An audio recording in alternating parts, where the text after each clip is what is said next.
The Federation of Galactic Sentients was beyond confused at the situation, confused at several reasons. First, there was the fact that the group were willing to simply get up and leave the Federation, not telling why, just getting up and leaving, and some thought maybe they would give some sort of signal with their hands on the way out, but no, they just left. Second, why would they have commerce with humans? They've never even met each other that anyone even knew about. I mean, they might know of each other, but they never met. They're far enough away, this shouldn't have actually happened. Third, by seeing their seemingly high desire rating for humans completely just blew everyone's mind. It's common knowledge that different species can't procreate with each other, but it doesn't mean they can't have intercourse. However, most species are very, very different and are not seen in any type of attractive light by one, whether they need some sort of visual signal, some sort of auditory, some sort of scent or something like that. They didn't understand what the hell was going on with these humans. The fourth thing that confused the crap out of the Federation was how well the Groot had actually prospered without the Federation, without any of the commerce. And it seems that looking at the ships, they clearly had upgrades that no one in the Federation knew what the hell was going on. Were these new sensors? Were these weapons? Were these engines? What was going on? Fifth, how could the humans show so much disrespect? Everyone really was concerned about that one, as it seemed like the human captain had told them to go away simply with his tone, but also with his words, but a lot of words. Everyone believed that the humans should be honored to submit and bow towards the Federation. They believed that if the humans did not, this was some sort of hubris, some hypocrisy perhaps, that humans think they're so high and mighty above everyone else. All they did was contact the humans, not give them any sort of heads up that they were coming, not introduce themselves, and start cursing out the humans, but the humans should be grateful that the Federation even spoke to them. Why are they being so rude, so disrespectful? The sixth thing that confused them is, how come the humans have the ability to spare resources in trade? This one really threw them all for a loop because they believed that humans would be out of resources dealing with the new territory. How could they possibly have enough to do this? The Federation asked for a meeting with the humans to discuss territorial boundaries and actions. Under this particular guise, under this ruse, under this line of political crap, they actually put in how we can meet in a neutral territory if you desire. One of no interest to the Federation. That should be safe. Hearing this was a little confusing until it was clear that the Federation wanted to meet in one of these sectors that was already handed over to humanity. In particular, the cold and desolate sector that should really have no interest to them. Perhaps maybe humans went to mine it? What are they doing? If they were going to strip mine the planet, that's something that everyone should know about. If the humans have the ability to tear apart a planet, that's actually a risk to everyone. And then the Federation may have a chance to say something, actually have a way of forcing the humans to start bending to their will. And once they get a millimeter, they'll be able to take an entire planet. It took a long time, though, and a bit of convincing before any human leadership finally just fine, we'll give you the coordinates already, and we'll tell you when. As chipper as the Federation was, it was either clear they didn't understand sarcasm or thought they were getting over. The Federation also tried to be clever as the Federation ships, quote-unquote, misjumped and ended up scattered all over the sectors, all 4 ships. Some of them ended up very close to the planets. This, in particular, freaked everyone out as one of the Federation ships ended up jumping dangerously close to the 4th planet and nearly materializing inside another ship. so close that after a few seconds you could hear metal scraping against each other as both ships tried to pull away. Then, as they maneuvered to try and get away from the planet, they got close, very, very close to one of the several space stations that was there. So close, in fact, that the station activated its self-defense grid, and all anybody on the Federation ship could think was, "That's a lot of guns." The only thing that stopped said guns from firing was the profuse apologies and the immediate rush of sublight engines to get away from said planet and said space station and go to the rally point. This begging for forgiveness as all the weapons tracked the Federation ship was probably the only reason it wasn't penetrated more than the Lincoln Tunnel at rush hour.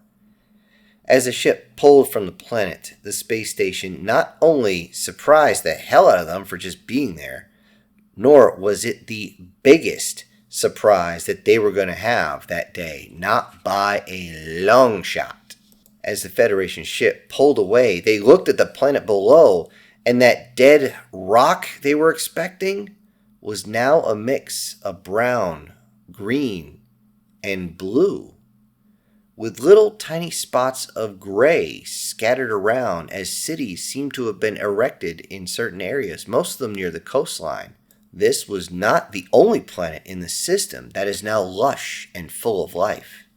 The second and third planets are also lush and green. The third planet in particular even had massive oceans that covered 50% of its surface. Everyone was in shock. And the shock was evident as the crew members barely spoke to each other as they either looked on monitors or rushed over to the viewing area so they could look. When they do, they just keep saying the same thing. That's impossible. This can't be real. Is this a hologram? This is impossible. This is not possible in this short amount of time.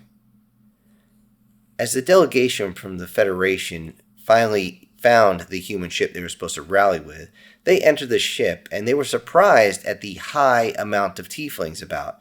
Actually, almost everyone there was. All of them in uniform, all of them being very professional and disciplined, even though it was clear they did not want any Federation on this ship. When the delegation sat in the conference room, they actually remarked at the softness of each of the seats, how soft and squishy they were, especially since some were modified specifically for certain species, and even marked to let them know which ones were which. As the meeting got started, some of the Federation asked why there's so many tieflings around and even one at the conference table. The human admiral simply looked at them confused and says, "Why not? It's their territory and their ship after all." The Federation was put back at this news, looking around at this brand new ship. They were amazed that the tieflings could have built something like this, but it did look very human. How did they get such a large ship, and how did they get so disciplined? How did they get so many at the same time? Yet, as all these questions went across the entire conference room, most of the tieflings around just had a slight grin on their faces, but again stayed professional. The Federation calmed down and began to inquire about the planets in the sector and how they became so fertile, so usable, so fast, claiming how there was no way that they could actually use these planets except for some sort of mining, but there wasn't enough materials to justify it. The entire Federation delegation seemed to sit and lean and listen very, very intently, wanting to know how this was possible because they had a few dead worlds of their own, and they wanted to know what was going on. The Admiral simply said, "It was a joint venture. It's all about managing resources." All the Federation just kind of looked at each other like, "What?" The human admiral went on to explain how the tieflings might lack manpower, as in personnel. They definitely lacked technology. They needed transportation, and a few other things were needed for this to happen. So, the tieflings simply worked was what they could, and then they purchased human ships. And once they did, they had said ships, and all they had to do was purchase fuel from the humans, and they could use the ships as they saw fit. The humans actually bartered for working on the area, not to mention a few decided to help out under their own free will. And since the Tieflings didn't really have a way of terraforming entire planets, the human terraforming ships were actually sent free of charge. However, they had to be modified a little bit before they could land. Reason being, they needed to modify to Tiefling standards as it is their territory. Once the ships do what they do, by bringing in huge, massive chunks of ice, dropping them on the planet, landing the ships, starting to cause reactions in the atmosphere to actually create more of an atmosphere, bringing life, plants to the ground, and also fertilizing the ground itself by mixing different chemicals and fertilizers together. It's a very violent process, but it works. And as this life begins, they needed to get personnel on the ground. They needed to start building, and they needed infrastructure. However, again, they lacked personnel. The Abkhad were very quick to offer themselves, obviously for a price, to go and work, to help to build the roads, the buildings, the sewers, the bridges, everything they would need. The multiple limbs of the Abkhad were just wonderful at working. They actually worked so extremely fast with their multiple limbs, could even outpace modern machinery. It was absolutely freaky to watch how quick they did, and they actually enjoyed the work. Even humans who were simply shipping in materials had trouble keeping up with the Abkhad, and actually it seemed like the Abkhad were having a game of this. However, one of the things they actually bartered with, as for with humans, was simple soap. However, since they're so furry, it seemed as though they wanted shampoo, conditioner, and anything else that helped there. As it turns out, with the Abkhad, showing off how nice and clean your fur is something that helps you attract potential mates. As for the speed in which they had the foliage to get developed, well, as it turns out, they turned to the Dryads to get help, and they were a massive help in this regard. The moment the human admiral even mentioned the Dryads, the Federation delegates began ranting about humans had violated the terms of the Federation borders, and how this risks war, and how humans will now have to pay damages, and how humans have coerced a Federation member to leave the Federation under duress or some such thing. That's when the Tiefling Admiral simply stand, "You're all wrong!" That got everyone's attention. He continued with, "The Dryads can sense new life, especially new plant life throughout the universe. An entire planet has enough life that they can sense it sectors away. When they sensed it, they came to investigate, and they came to us, not the humans." This made all the delegates pause for a second as he continued. "The Dryads realized that they could expand as well, as long as it's in good faith, of course. They chose to aid us in making these planets habitable. In response to their work, we have allowed them full access to this sector, no questions asked, provided they remember that this is Tiefling territory. So far, we have not had a problem. There is no duress. There is no coercion. This is simply two species working together." As if on cue, the door opened and a very large Dryad male walked, or should I say glided in. This sleek amalgamation of animal and plant seemed to almost float as he went over and sat in his seat. He then seemed to look across the room, and again, without opening a mouth because he doesn't have one, "Please continue. You need not brief me, as I could hear the conversation from the moment the shuttle docked."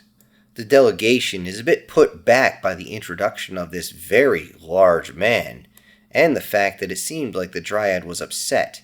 They could see that the resin was already starting to permeate from its own arm branches and a little bit from maybe its sides.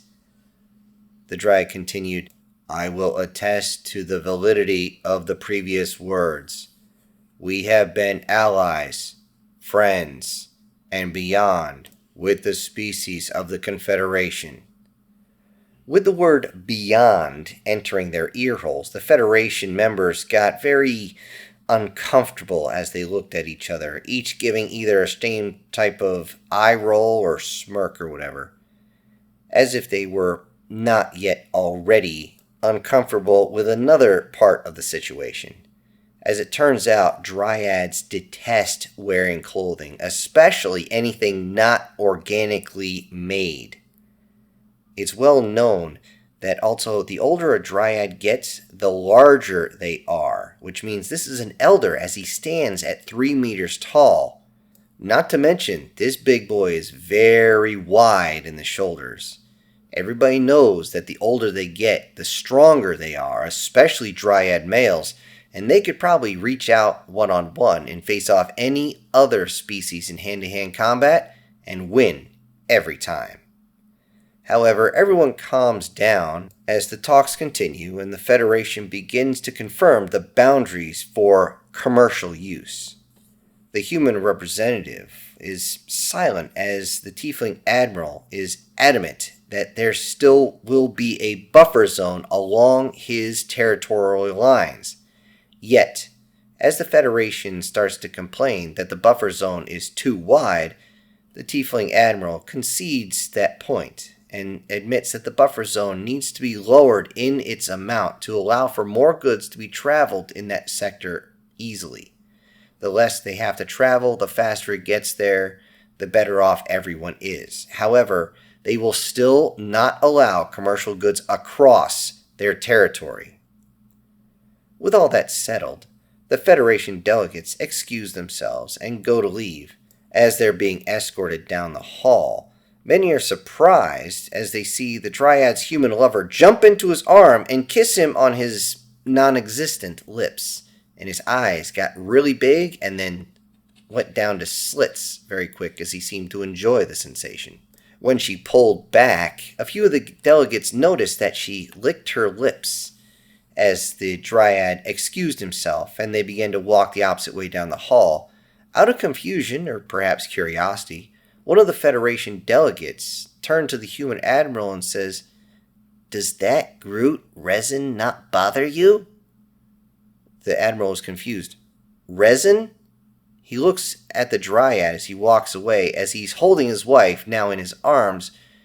"Oh, that's not really resin, and no, it's not an issue to us. I mean, sure, when they get upset, it can give off kind of a pine smell, and it gets kind of sticky and nasty.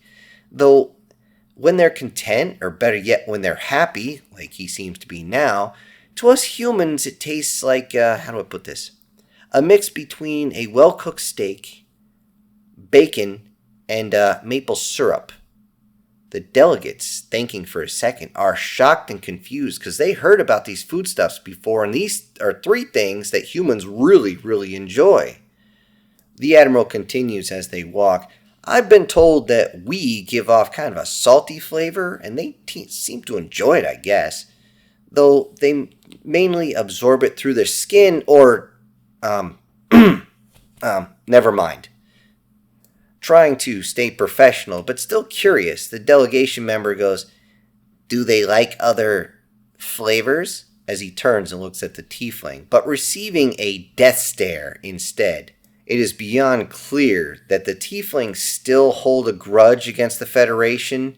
This is the point when they reach the airlock, and the tiefling and human admirals go off to the side and face the delegation as they walk through the hatchway.